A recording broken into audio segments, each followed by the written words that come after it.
तशरीफ रखें, सबको मौका मिलेगा। मुझे मोहलत देंगे प्लीज। जनाब स्पीकर, अभी 2-3 रोज पहले जो यहां पे वाकया हुआ, उसके रिस्पांस में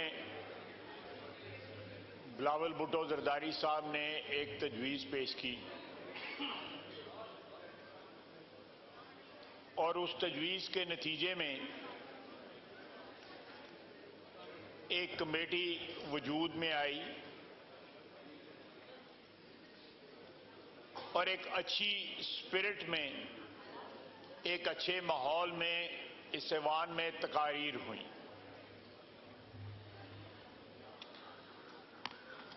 उस कमेटी के पहले इजलास में मैंने भी शिरकत की।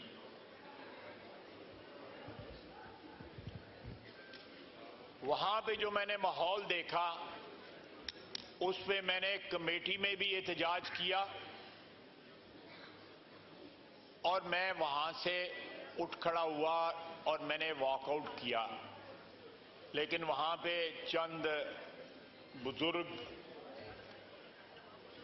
और काबिल एहतराम पार्लियामेंटेरियंस ने मुझे कहा और मैं बाकी जो मीटिंग की प्रोसीडिंग्स थी मैंने वहां पे बैठा था। लेकिन मैंने जो उस दिन प्रेडिक्ट किया था वो ज्यादा देर नहीं लगी, वो सच साबित हो गया।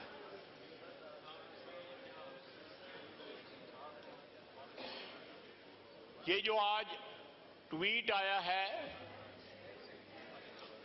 ये उस तमाम माहौल को विशिएट करता है जो माहौल जनाब स्पीकर, जनाब डिप्टी स्पीकर, आपने और स्पीकर साहब ने जो है उस माहौल को डेवलप करने की कोशिश की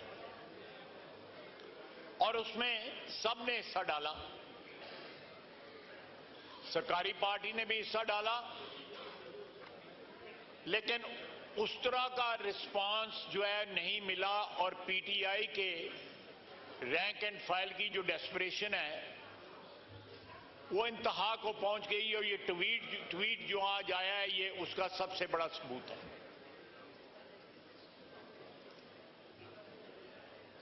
जनाब वाला, बार बार सीएम केपी का नाम लिया जा रहा है।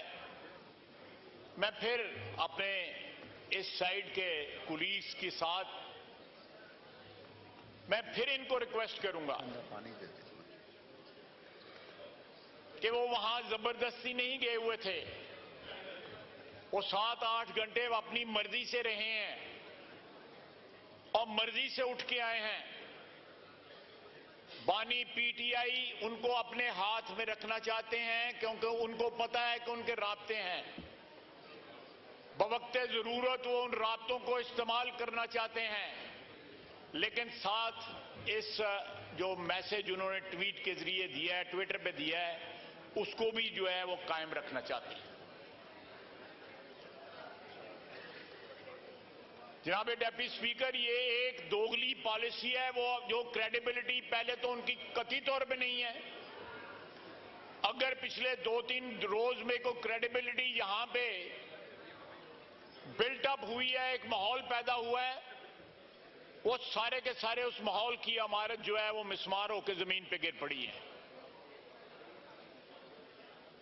जनाब वाला, लीडर ऑफ अपोजिशन तकरीर कर रहे थे तो मुझे खुशगवार हैरत होती थी। जब नवाज शरीफ के साथ थे तब भी यही तकरीर करते थे, मुशर्रफ के साथ थे तब भी इतनी जोश के साथ तकरीर करते थे, किसी और पार्टी के साथ थे। मुझे ये आर्ट जो है मुझे भी कुछ सिखा दे कि मैं हर पार्टी के साथ मिल जाऊं और इसी तरह तकरीर करूं।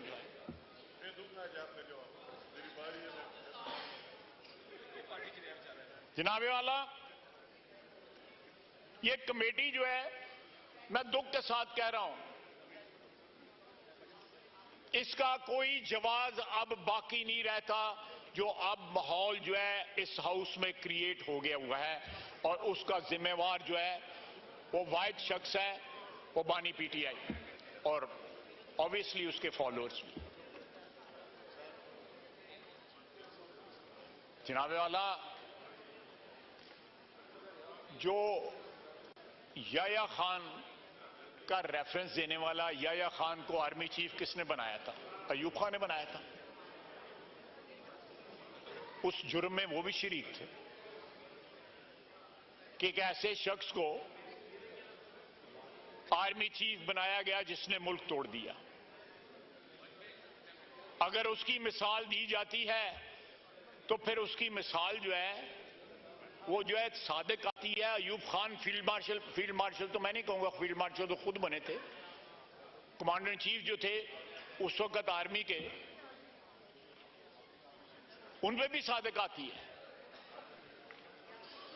अल्लाह के फजल से ये मुल्क डिसइंटेग्रेट नहीं होगा, लेकिन इमरान खान जो खैबर पख्तूनख्वा में जो चीज, जिस आग को जलाने की कोशिश कर रहा है या उसको भड़का रहा है, वो जरूर बीज बोए जा रहे हैं कि एक जो है ऑप्शन इन लोगों के पास रहे कि कल जो है केपी में जाके खुदा न खास्ता ये अलहदगी की तारीख न चलाएं। और सारी जबान जो है उस दिन जलसे में जो बोली गई वो सारी की सारी एक अलहदगी पसंदों की जबान थी। अगर आप तारीख के झरोकों में जरा झांकें तो जिन लोगों ने भी इस मुल्क के हिस्से बखरे करने की बात की वो भी इतनी तल्ख जबान नहीं इस्तेमाल करते थे। आपने एक साथ वाले सूबे पंजाब के ऊपर, जिसमें अल्लाह के फजल से सारी कौमियतें बसती हैं, पंजाब ने अल्लाह के फजल से सारी कौमियतों को वेलकम किया है। यहां पे अल्लाह के फजल से कोई गैर महफूज नहीं है। इसी तरह सिंध है, कराची है, खैबर पख्तूनख्वा है, बलूचिस्तान में वाकयात होते हैं,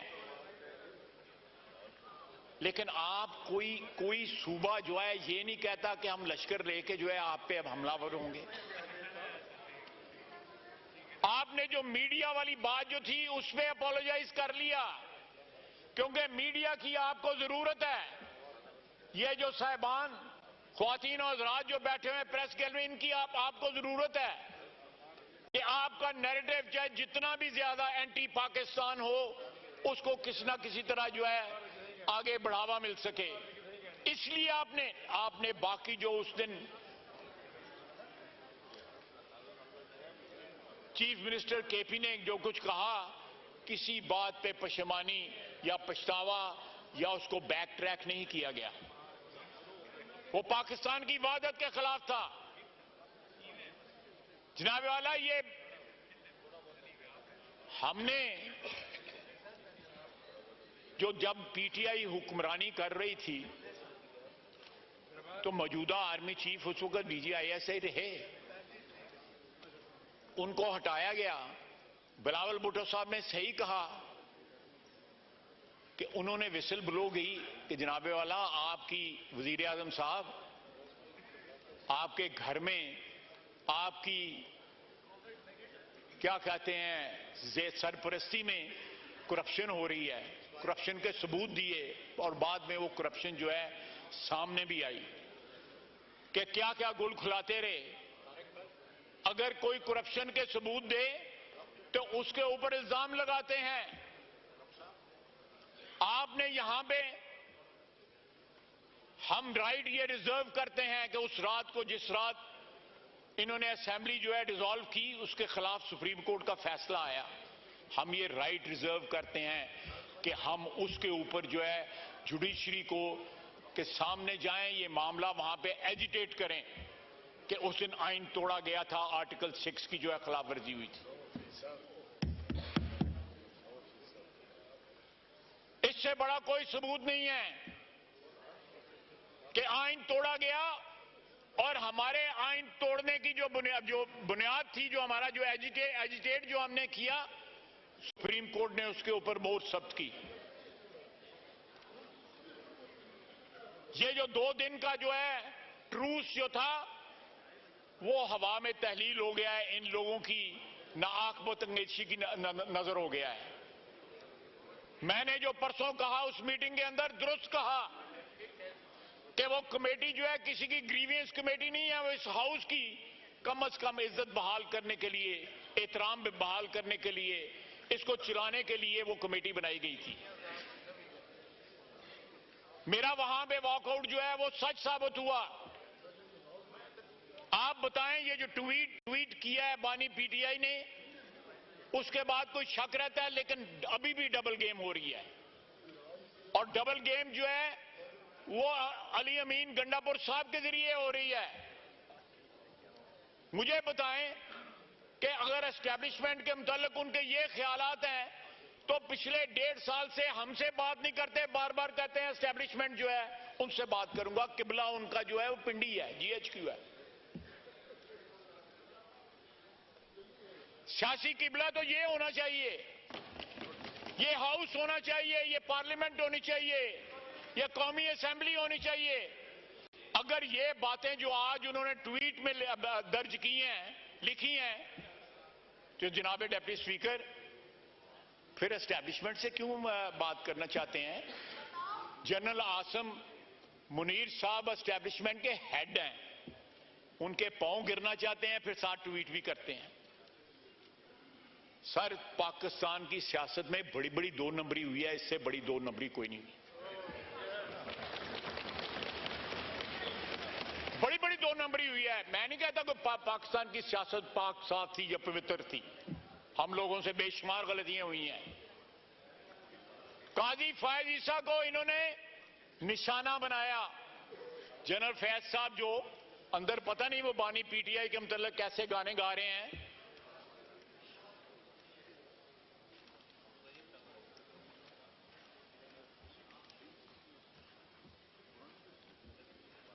हो सकता है कि वो गाना गा रहे हो कि आजा बालम तेरा इंतजार है, तो इस किस्म का वो गाना अंदर वो गा रहे हैं। तो वो क्या कह रहे हैं?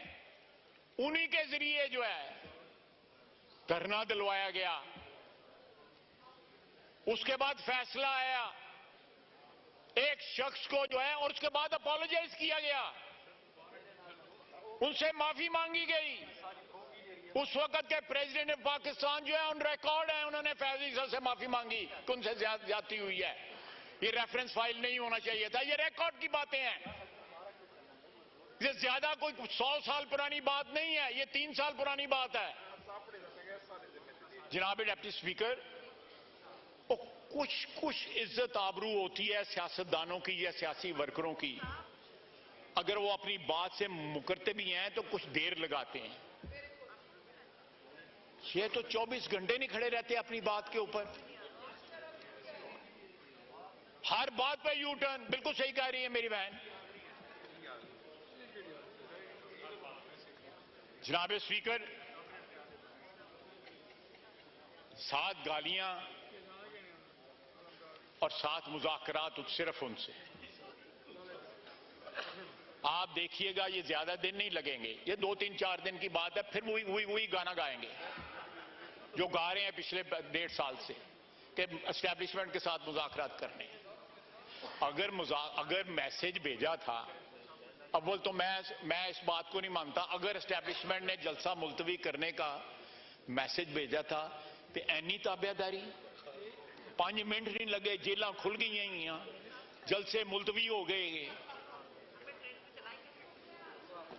इतनी ताबेदारी तो जो है आर्मी चीफ के जो है कोई मेरा सबॉर्डिनेट्स नहीं उनकी इतनी करते जितनी इन्होंने की है। और आज उनके खिलाफ ट्वीट कर रहे हैं। आप कहीं एक आपका मौकफ हो, एक नजरिया हो, एक स्टैंड हो, तो बंदा उसको जो है यकसुई के साथ अटैक भी कर सकता है। ये शिफ्टिंग सैंड्स जो हैं पॉलिटिकल डेजर्ट के अंदर,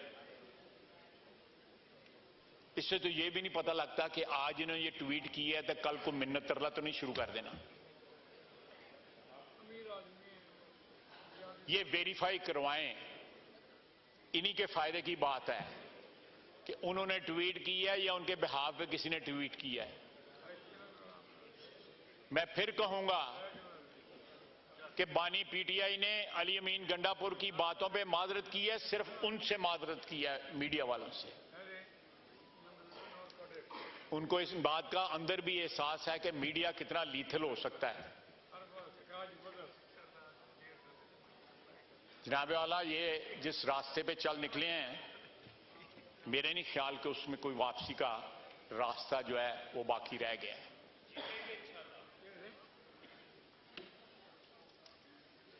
ख्वाहिशों पे तो कोई पाबंदी नहीं है, जो मर्जी के। ख्वाहिशों पे तो कोई पाबंदी नहीं है। मेरे ज़हन में एक मुहावरा आ रहा है, जरा थोड़ा सा गैर पार्लिमानी हो जाएगा तो मेरा रहने देता हूं, रहने दें। लेकिन जनाब डिप्टी स्पीकर, ये भी अच्छा हुआ कि आपकी जो नेक नियति थी, स्पीकर साहब की जो नेक नियत थी, गुड इंटेंशंस थी।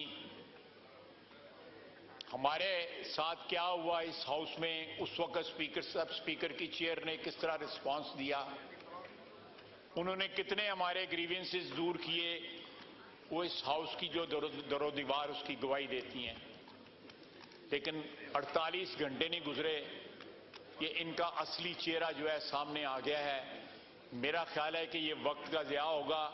ये कमेटी जो है इसको दरिया बुर्द करें और जो इनकी असलियत है, जिस तरह इनकी कन्फ्रंटेशन होनी चाहिए, उस तरह इनको कन्फ्रंट करें। 2-4 दिन की बात है, अल्लाह खैर करेगा। बहुत शुक्रिया।